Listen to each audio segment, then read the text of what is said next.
So, if you played Fallout, you must have heard about the show adaptation, and of course, as a fan, I was quite excited when I first heard about it. Video game adaptations are rarely honest to its source material. I was expecting a lot since its teaser, the possible good, bad, and what the show might have been trying to be. And when I was left with those anticipations, I simply waited until I finished watching the show to come up with my own conclusion, and I think that Fallout is the greatest adaptation there is. But before I explain why, let me be more clear about the major spoilers. I'll try to refrain from spoiling too much, but I gotta talk about the show's ending and the possible endings to New Vegas and Fallout 4. So please, if you can, try to finish before watching this. Or not.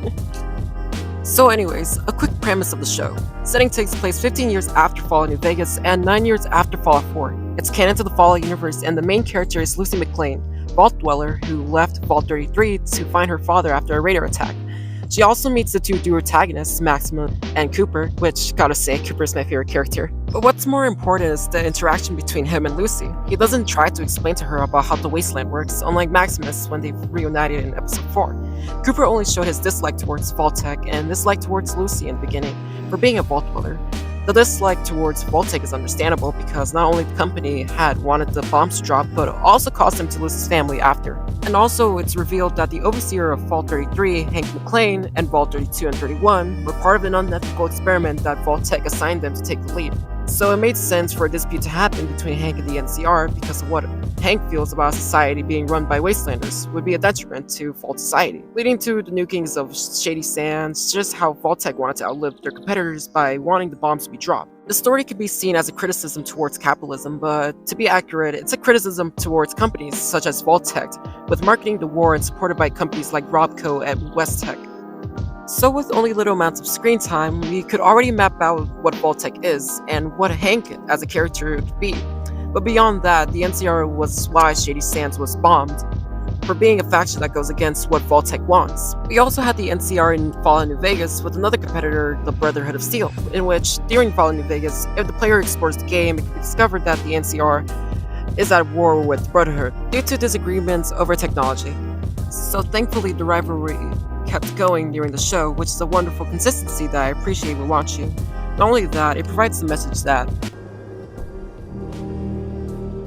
war never changes. Because really, battles between factions aren't uncommon. The game centers around its plot, and the show hasn't failed to show it with the NCR, Vault-Tec, and Brotherhood.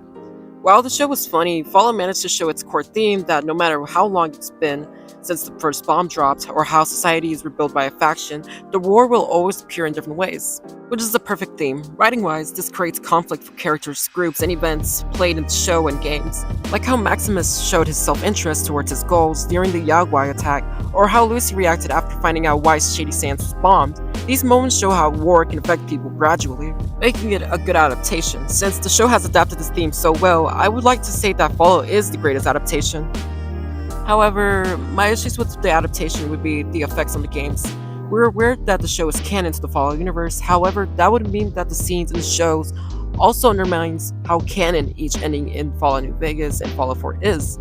It's an issue, and I could see why people thought the show was going to be bad, because how could you manage to write a consistent story without breaking the reasons why Fallout as a game was good for its multiple choices?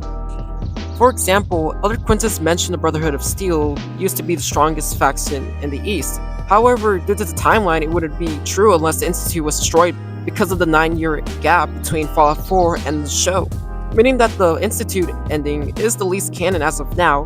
With that in mind, I'm slightly worried about what Season 2 will bring, especially with the ending where New Vegas was leaked for the next season, which is likely to decide which ending is true for Fallout New Vegas. But regardless, I still have faith in the show's future. I think that Fallout has succeeded with its first season with trying to be just how the game is. I haven't talked about how funny it is and lore accurate with its Easter eggs, because honestly I've seen a lot of videos appreciating it online already. But my final mentions were like how I liked the way the show brought in new concepts to the universe with files ghouls needing to use to not turn feral. Makes me wonder if Hancock from Fallout 4 took it, causing his ghoulification like how Thaddeus did. But anyways, this is Octavia and goodbye.